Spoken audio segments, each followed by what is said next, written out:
It's thinking. There we are. We are live. Jose, how are you doing today, my friend? I'm doing great. Brian, that someone says that the only thing that we have left in 2020 is Friday the 13th. And here we are. I mean, we're pushing our luck. Should we even be broadcasting today? What are we thinking? Friday the 13th. Oh my goodness. At least we're going to have fun on Friday the 13th.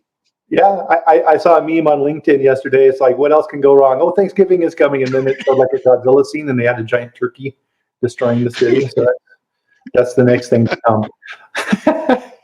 So, Jose, we're live streaming. This is our third episode. I think things are going great. So knock on something here. We're I live would hear. on Facebook, LinkedIn, YouTube, Twitter. We're on all of them, and we have a stream going here.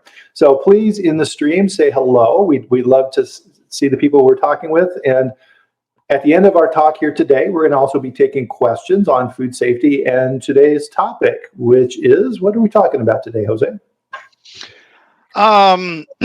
We're going to try not to fight, but we're going to be talking about GMPs. Good manufacturing practices, right? Good old Yes. GMPs. So Yep. the way I look at GMPs is it's kind of the basics, right? Of before we dive into it, right? I'm so anxious to get started with this. We have to have our morning drink. Right? Our coffee. Yeah. Yep. So we clear our throat. Yes, everybody, join us for a sip of coffee and tea, please. Good morning, Edward. Nice to have you on the line. So My let me wife see. switched me to, so much coffee now is roasted and super dark and burnt to crap.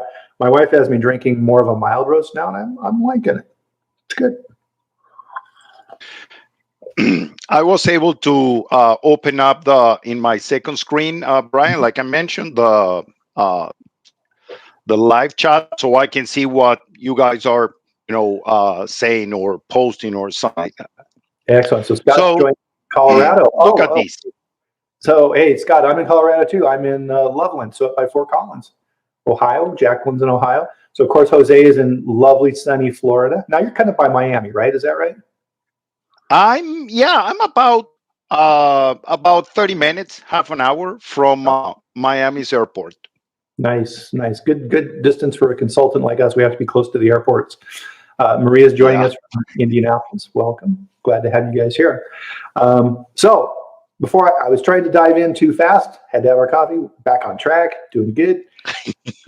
Good manufacturing practices, right? So as I was saying, when I remembered is blocking and tackling. GMPs are the basis for food safety, right? And yeah, I kind of wanted to get up to the history of GMPs, right? It's kind of one of the first things in the U.S. that was done around food safety was GMPs. Yeah, I mean, and this is something that anyone that is hearing this can search for. Mm-hmm. Look for the name Harvey Wiley online, and look at what that guy did and how the FDA was created, and it was originally part of the USDA. It was the Bureau of Chemistry, and this guy was the director of this Bureau of Chemistry. Right, and it's quite interesting to see what they did. Yeah, I mean, they were what, the Poison Squad, right? The Poison Squad. 1903. I mean, think about it, 117 years ago. Yeah. And this Poison Squad, Brian, you may remember, was a group of people, a group of guys, basically, because I don't recall seeing there a lady now that we're saying this. So these guys got paid to eat food that was adulterated with different things, with poison. And that was the reason why they were called the Poison Squad. So they were performing tests on them before and after the food, and that's how they discover how these food, affects people. So they were the guinea pigs. So they would say, "Hey, here's some food with this chemical in it. Eat this and see if you feel sick." Yes, more or less, Brian. And so the reason why Harvey Wiley did that is because the manufacturing conditions in the big deal there was the meat facilities, but it was everywhere. It's, he did a study on honey, and he did other studies on other type of food, but it was a generalized issue. Mhm. Actually, the sulfonylamide case, which is what actually triggered the creation of the Federal Food, Drug, and Cosmetic Act in 1938, was that, I mean, we have right now as medication addition of sulfa in as a medication.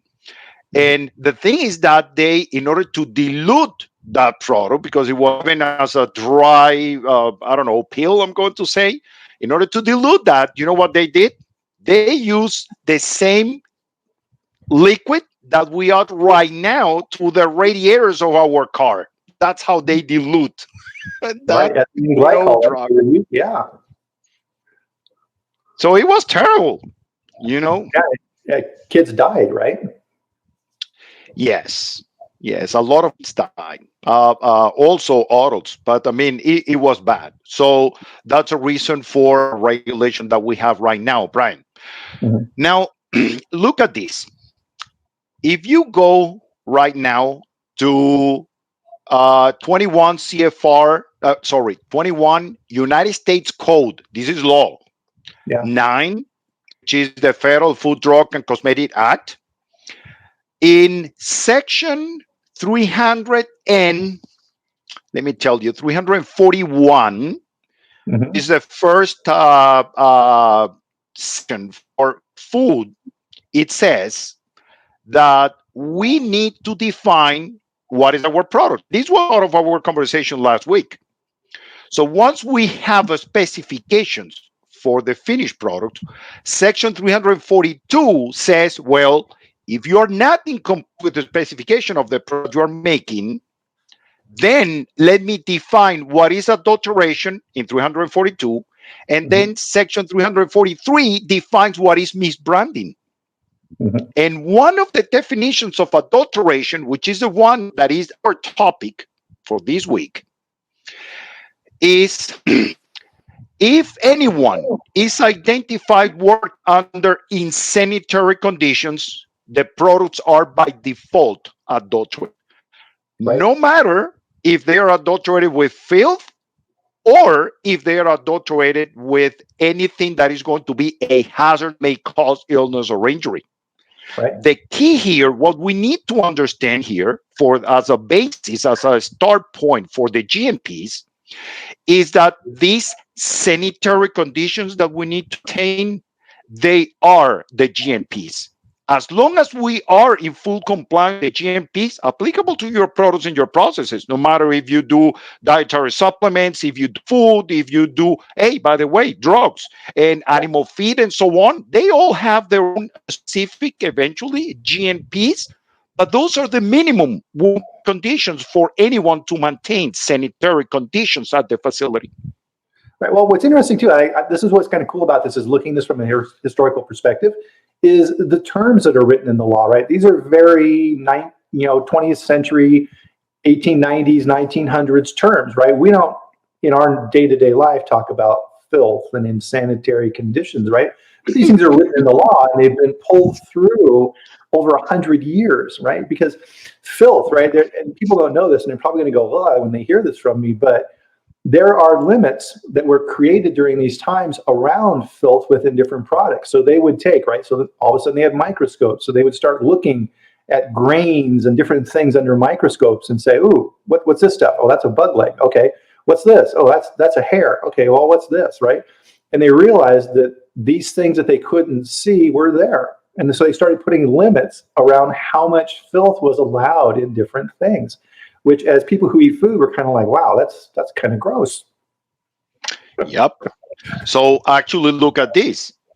And this is a joke that I sometimes make during any of the classes. So if you have a you have a specification for a cookie, let's say, and the Uh-huh. specification do not have hair, of course, because Yeah. hair is not defined as food.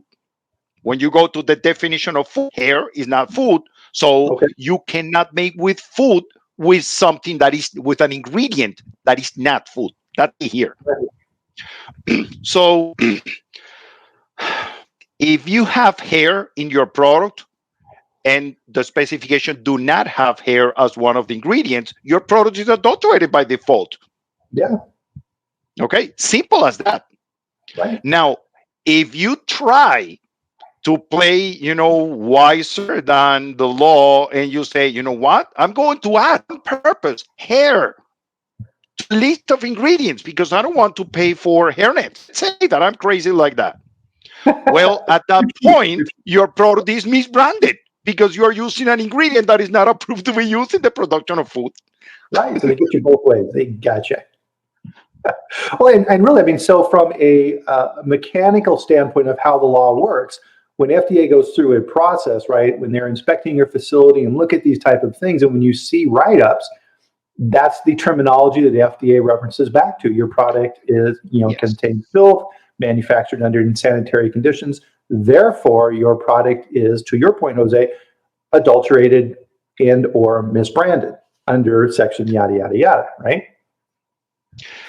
And you know what, Brian? We are more, I'm going to say, used to the term contamination or cross contamination, and after ISMA, and especially in the preventive controls rules, we now have the cross contact for humans. Yeah. But you know what? At the end, we need to, and that's my opinion, but we need to be extremely aware how the regulator is going to call any event of cross contamination and cross contact, because at the end in the law is adulteration, and that's how we should be calling them. Right, right. And so Jose and I were talking about this a little bit before we got online here and went live, is when you work in quality assurance, especially at the corporate level and you're running quality for companies, I did that for quite a long time, is understanding the legal side of this is a huge part of our job. And so if you're in quality assurance, you need to work very closely with your legal team, and your legal team needs to understand law, because food law, right? They may understand corporate law and how to do mergers and these type of things, but they need to understand food law. And if you don't have in-house counsel who understands food law, you need a food lawyer. Yep. Yep. You need to know someone that understands what is written in the laws and the regulation. And again, this, Brian, very simple. No matter if it's program that you are developing for compliance with the FDA, your system, okay, because the FDA also requires people to develop systems. Well, when you are developing systems, you need to look for which are the requirements that I need to be in compliance with in order to develop my system. Well, from the FDA standpoint, those requirements are, simply put, the law and the regulations. Right. So if we do not read and understand what is written there, how can we comply with, with all of those requirements? Right. Well, I think it's an important framework here to make sure everybody understands that point, because it's an important one you just made. There's the law, then there's the regulations, and those are separate. So Congress writes a law, right? So this is a good segue into the Food Safety Modernization Act. They pass a law. So just like the Food, Drug, and Cosmetic Act, from all the things from the Poison Squad and Upton Sinclair when he wrote The Jungle and the people got upset, right? They passed a law and they created an agency and said, all right, you people need to follow this law and you need to create regulations on how you are going to enforce this law, right? The law is not regulation. Yes. The law is not regulation. Yeah, I agree with you. Actually, Brian, if you make I'm going to say a fair comparison, laws are kind of policies, and the regulations is kind of the procedures on how you are going to achieve that goal of the policy. Right. So the law says, we'll just make one up, right? The law says people cannot eat food that is going to be adulterated. Okay, well, that's all it says. FDA or USDA or whoever takes that and says, okay, what does that mean? How do we enforce that? So when we're out at a production facility, what are the regulations we're going to follow? Now there's another level below that, guidance, right? FDA often puts out guidance as well. Yes. And guidance are basically a kind of an interpretation. Is an interpretation of the regulation by the regulator, something like that. Right. It's like we need some additional clarification. The regulation isn't Yeah. quite clear. Now, a lot of times, guidance becomes regulation over time. And sometimes when FDA is auditing and looking at your stuff in the plant, they treat guidance as regulation. So back to that food law piece of it, you need to understand all of this and what is truly things that can be written up for and what are things that are not. So one of the things with my clients, and I'm sure you see this too, is there's a very important guidance document out right now around FSMA Appendix 1, right, where FDA has put some clarification around what they consider microchemical and physical threats that you should be looking at in your HACCP plan. It's not law, it's not regulation, it's guidance. But if you don't follow that guidance, FDA is going to have a lot of questions for you. Oh, yeah. Oh, yeah. So look at this, Brian. So we have the background now. You know now, well, we know that the law says that somehow we need to define is our product and that's the specifications. Then we need to make sure that in order to achieve that, the goal is to work under sanitary conditions. And now the link between the law and the regulation is that in the regulation, and I'm going to use human food, in 21 CFR 117, which is a preventive control for human food, we have Subpart B.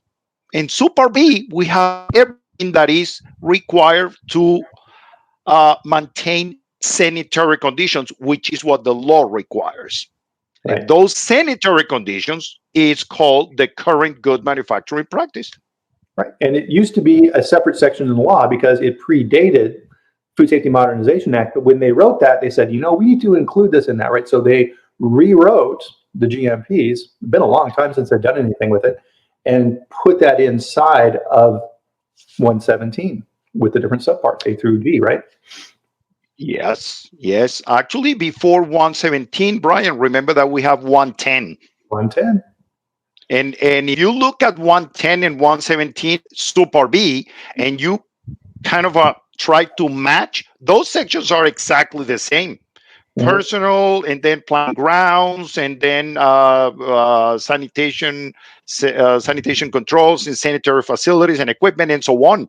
But they match exactly, except for 117.95, which is the clarification from the FDA indicating that any company manufacturing food for human, and if for some reason food is going to end up being food for animals, that food needs to be treated exactly the same way or very close to, in order to prevent that food from being adulterated.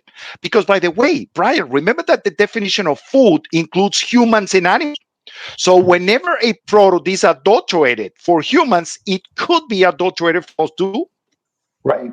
Yeah. So FSMA really put some new requirements in for the people doing animal food, right? It was essentially the way I look at it is animal food is almost human food now.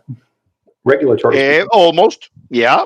Yeah, almost. I mean, they may have different specific requirements. So, for example, yes, I know that trying to identify a specific salmonella for humans and a specific salmonella for, I don't know, chickens is quite difficult. And there is one species that is, bad for both. But there is the Salmonella gallinarum, and that salmonella is going to affect chickens only, not humans.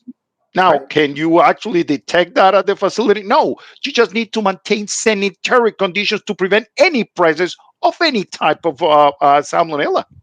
Right, absolutely. So what's interesting here too, right? So we're right now we're specifically talking about what the regulatory and the law side of things, but then you also have third-party audits. And just a quick segue for people who are putting questions and things in the comments, please put all your questions in here as we're going along. We'll save some time here at the end, and we'll swing back and we'll address everybody's comments and questions. So keep them coming. We love that. We love that interaction. So now there's the third party side of thing, right? So there's the regulations under the law, but then there's also standards under GFSI and SQF and all the other standards, right? which very, very closely parallels what FDA is saying. Yes, I agree with you. Very closely, but not exactly. Not exactly. So one of the things, example, under the new SQF version 9, right, is they see, and we see this in recalls time and time again, lots and lots of recalls for mislabeling and allergen cross-contamination and these type of things. So they've really beefed that up. So FDA, right, when they change the regulations, it happens very, very rarely, and there's a long process they have to go through to do that. So they really don't like to do that. The third-party standards have much more flexibility, right? So they can change stuff quickly. Yeah, yeah. And you know what, Brian? I was quite curious about this topic. And yesterday, what I did is I collected all the since 2015, I have the Excel spreadsheet that you can download from the FDA website with the outcome of the inspections. And they say, well, you know, we and I'm reading that right now on my screen. On 2015, the frequency that FDA investigators, inspectors raised nonconformity for not having an effective, it's called exactly, the short description is lack of effective pest exclusion. Okay. And that was in 2015. They were citing 110.35. Okay. Which is exactly the section of the GNPs related to pest. Well, 320 inspections end up having that exact same violation of the regulation. Interesting. And that's 2015. But again, generally, let me show you something. In 2015, what I did in order to have this summary for this session today is I grabbed the first 15 most, you know, violations most identified in those inspection reports, the first 15. Okay. So in 2015, in those first 15, we have 58% of those were related to GNs. In 2016, 76% of those 15 first frequencies for elections, 76% were related with the GNPs. In 2017, 93% were related with the GNPs. In 2018, 71, and in 2019, 63%. So it is evident, Brian, that the real problem is that people is not following the GMPs exactly as written in the regulation. They have no clue what is there. Right. No, and they need to understand that. And that's a good point. Because when FDA comes in, and we talked about this previously, is FDA has two levels of investigation and inspection when they come into your facility. The kind of the base level is what they call a GMP audit, right? So they're going to come in. Yeah. FDA is always going to look at your GMPs when they come into your plant. They may take a glance at your food safety plan if they're not concerned, but they're always going to look at GMPs. So you need to be ready for them on that. Yeah. So look at this. So after grabbing that, what I did is I created some kind of summaries to give our audience in this today in this session. So the first 15 most frequent observations account for between 24 and 34% of all the observations in a year. The first 15, it's almost between a quarter and a third of all the observations. Okay. And now look at this between 2015 and 2019. And within, of course, those first 15 most frequent observations, between 58 and 93% were related to violations to the GMPs. So that should be a very clear message, Brian, that we should go back to our food safety systems and then grab the requirements and see how effective is or are our programs to control those conditions. Right. Well, and if you're an FDA investigator in a plant, Jose, and you see these basic failures of people not washing their hands and areas of the plant that aren't being cleaned properly, all these things, right? What's going to go through your mind is if they can't do the basics and control their prerequisites and preventive controls, how effective is their food safety plan? There you go. There you go. Because now they are working under insanitary conditions if they are not in compliance with the GMPs.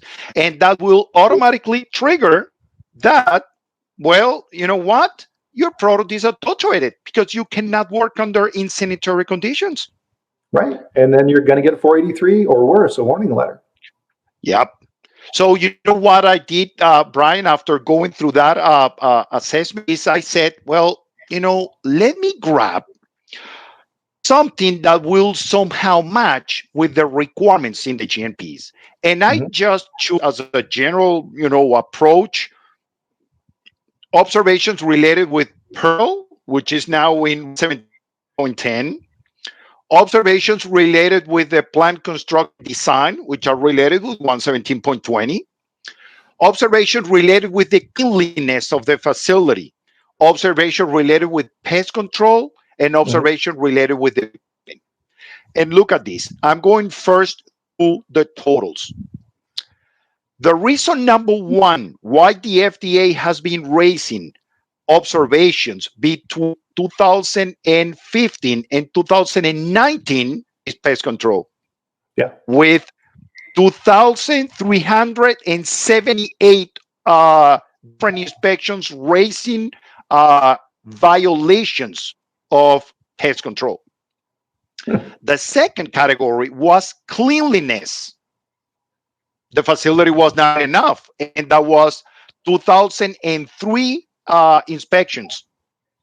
Then we have plant construction and design. The facility was not designed or constructed in a way that is going to prevent adulteration of the products. And that was 1,459. And then we have personal people with 641. And at the end, we have the equipment, 556. So when I was looking at those results, Brian said, well, I have been auditing for 9-10 years, third party, SQF, BRC, and other second party audits, but I've been auditing a lot. And I said, well, you know what? During my audits, I was not able to see that much of pest infestation in food facilities. So yes, I was looking at facilities that were certified, but there are many, many other facilities that are not certified, and maybe those are the ones that are triggering those observations. Well, I mean, part of it too, right, is they know you're coming, right? In most cases. In most cases. Let's get the plant pretty for Jose. He's coming to do the audit. So and there's the FDA shows up without announcement. Right. FDA just shows up and there they are. And they see you how you really are, right? And this is why. Yep. So this is something I post on LinkedIn and things like this quite a bit. But FDA, every other week or so will post their warning letters and 483s and put out notifications on that. And when you read through those, and I definitely recommend you do that, is they're generally broken into two areas. I do that. Yeah, absolutely. And it will be, okay, here's the violations relative to your food safety plan, your preventive controls, all of the actions associated with that. And then there's always a section on what we're talking about today, which is the GMPs, right? And there is 2 California companies that were recently cited. And there was a company out in California, a food company, and oh my goodness, this letter goes on for pages of what these guys did wrong. The GMPs. So to your point, right? They didn't hold under conditions that are necessary to minimize potential for contamination, right? Then FDA references what that was. And then FDA saw liquid dripping in different places and all these type of things, right? And just think, if you're this company, and I'm going to spare them the embarrassment on this of naming them, but it's public, right? That's out there, and your embarrassment is for everyone to see, and it's good, right? FDA is calling them out and saying, shame on you, right? You should not be failing in this basic of a way, because if you do this, you're going to make people sick or worse. Yep, exactly right. Mhm. So what I did also, Brian, in order to kind of work through this, like we do as consultants, I said, well, let me try to. I'm going to grab pest, which was the number one, and I'm going to try to perform a root cause analysis using the Ishikawa. And I Mhm. said, okay, so we have a problem with, and I'm going to cite exactly as is written here. Hold on. It says lack of effective pest exclusion. Okay. And watch out because, I mean, for me, when I see the word exclusion, that means that the tolerance is zero. Right. Okay, so be careful. This is our principle number 3. This is the guidance. 0 or less is acceptable. Less means not present. And Mhm. whenever you have presence of pest, whatever it is, you're not in compliance because the requirement is exclusion, which means 0. Okay, so Yeah. I said, well, let me analyze which one is the potential cost of lacking of effective pest exclusion from the people, from the personal. So Right. maybe people was not effectively trained. Maybe they don't have refresher trainings with the right frequency because that's how they get knowledge on how to do whatever it is for personal. Right. Can you think about any other reason why people may have a potential impact on pest exclusion, Brian? I mean, I mean, themselves, right? I mean, what are they bringing into the facility? Oh, yes, very good point. So if you Yeah. have a third party, so what about the training of these guys? Okay, so that's from the people. Now, Yeah. from the ingredients, are we performing inspections of the packs and the boxes and the product are coming in? What about if there is infestation in the facility and we're receiving that product? If we don't perform an inspection, we're bringing in into the facility, Right. and that could be another reason. Exactly. Well, and two, I mean, plants are always turning over personnel, right? You're always hiring new people, they're coming in. And if you're not catching them up front and giving them the training on why this is also important, you've lost a huge opportunity. We, you know what, Brian? Maybe we should have a training session one day and start having a conversation about the effectiveness of the training program. But Mhm. well, that's for another time. Another So the topic. Yeah. next section, another topic for another. So from plant and environment, I'm going to say, do we have the right setup of pest control devices? Are we checking that the doors are closed and sealed? It's part of our program. If we have windows are closed and we need to keep them open for whatever reason, those are screened on the outside. And Yeah. that's basically reasons why we may have pest inclusion when we're using the Ishikawa or the fishbone. Right. From measurement, if we're using any kind of a chemical, are we using the right dose of that chemical? Are we using the right equipment? Is the equipment calibrated to measure the right concentration of that chemical when we're Mhm. making the mixture? Right. Well, For the equipment is, I mean, are we may using the right equipment? I don't know if you have any other idea besides well, I mean, those. here's the way I always looked at it: is your pest control program is only as good as two things. What we're talking about right now, right, which is your internal management of that program, and your actual pest control operator. It's only if you've got a good superstar pest control operator, you're going to have a good program because they're going to go above and beyond and look and dig and Yes. find and report things. If you don't have a good pest control person who's coming into your plant and doing these things, you're never going to have a good program. Yeah. Yeah. Actually, you know what? I'm going to skip keeping going through. I'm just missing one. But you know what? I believe that at this time is very important. Yeah. In setting up systems, we need to understand the requirements, and then we write our policies and our procedures and work instructions, and that's what we're going to use in for training people, and then they are supposed to be executing that. Now, Right. when we hire Ryan, a pest control contractor, and these guys are the ones responsible for the control, for the monitoring of the control.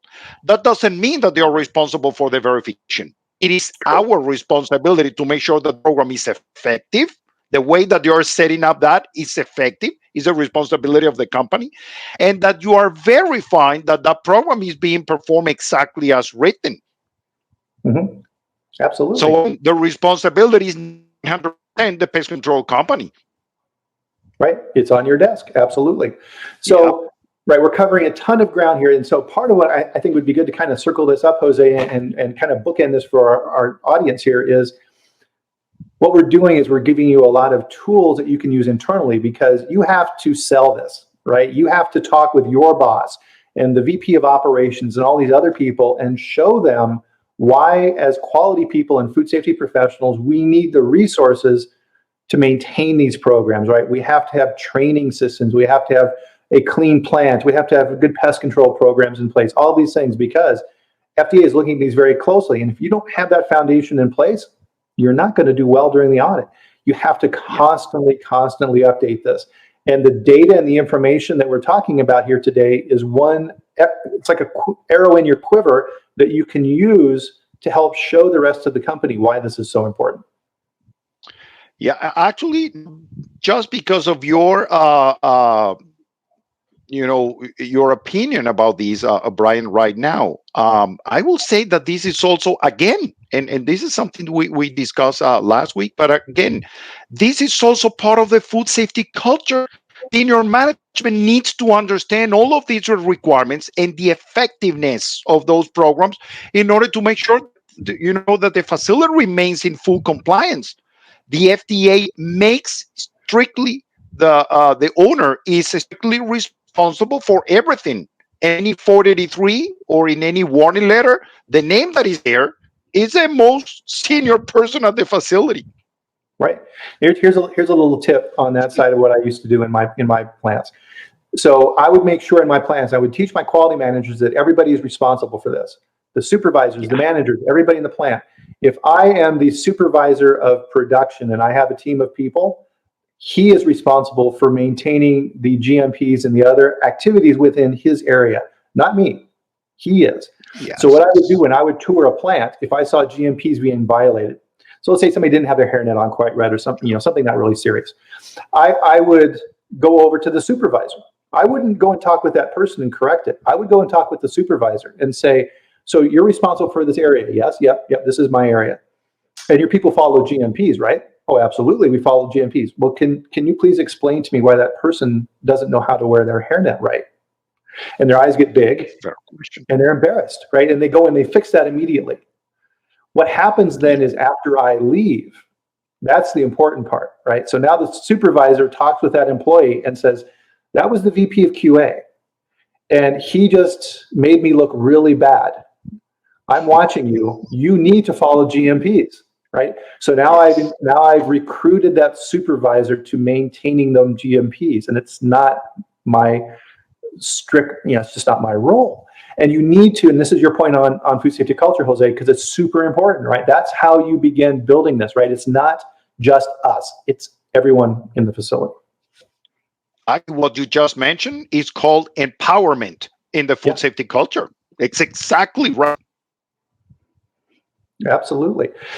So at the end of this, so I think this is a good point to start digging into some questions here, Jose, and answer people's questions. So please put your questions in the chat. Also, if you throw your email in here, so Jose has been talking about a whole lot of data, right? This has all been downloaded. Jose and I have downloaded this data from FDA and put it in an Excel file. If you want a copy of that, we want to help. So we will give that to you free. So just drop your email in there and we'll get back to you and we'll send that to you.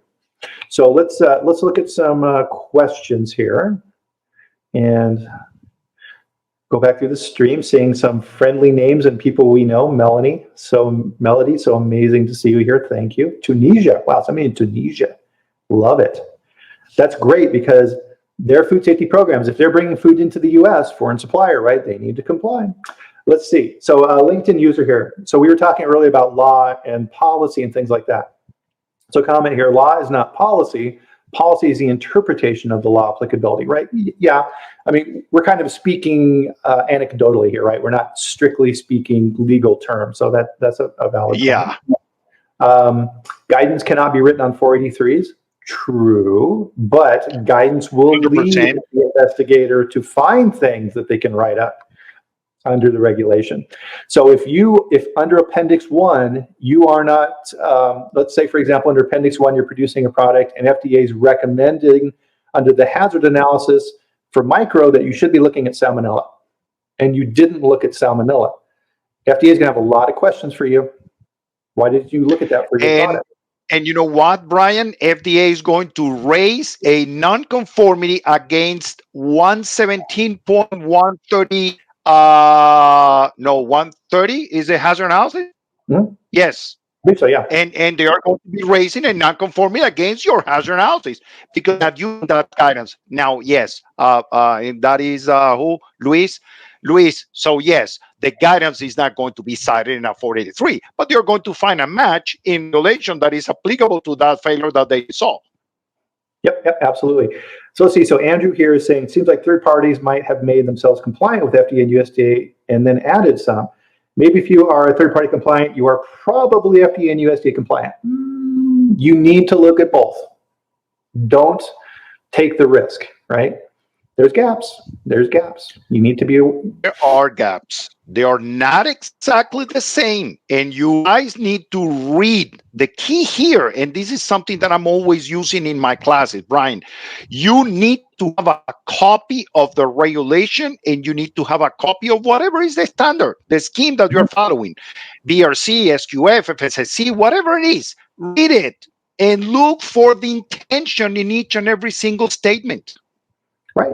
Well, this gets back, and this is a nice full circle to our conversation, right? When you work in quality and food safety, a lot of times you wear a legal hat. You need to understand, and what I refer to it as, you need to know the rules of the game you're playing to. If you don't know the rules of the game, you're wandering around blindly. Yep. Excellent conversation. So, any other closing thoughts, Jose, on this Friday the 13th? Spooky facts. At least there's no full moon or anything like that, so that's good. So again, right, so Jose and I do this every Friday at 8 a.m. Mountain Time, 10 a.m. Eastern. And if you have suggestions on topics or things you would like to talk about, we would love to see your suggestions. So there's a couple emails, and let me throw these up here. So my email, bArmentrout@foodsafetyfoundation.com. And so these videos are available afterwards, so you can write these down as well. And Jose's email is jose.sabal, S-A-B-A-L, sorry, at Sabal, FSC, I can't talk this morning, FSC.com. Gee, mini Christmas, that was difficult. And okay, Brian, one thing that you and me have a conversation about this, and I'm not sure if we can go around it. We will figure that out. But it is possible that some Fridays we may not be doing this because Brian is going to be busy doing some work with a client, or I will be doing exactly the same. But you know what? I'm going to let you know, guys, whenever we are, have that situation and we need to postpone or advance or whatever, we need to move the date, we will know. We'll figure it out. Absolutely. Yeah. So with that, we'll close out. And so, Jose, thanks again. Fantastic discussion. So GMPs, super important. You need to install the basics and always focus on those if anything else in your plans are going to work. So remember those GMPs, learn the law, and if you have any questions, we're here to help. So thanks again, Jose, and have a great weekend. You, Brian. Bye-bye. Thanks, everyone. Thank you.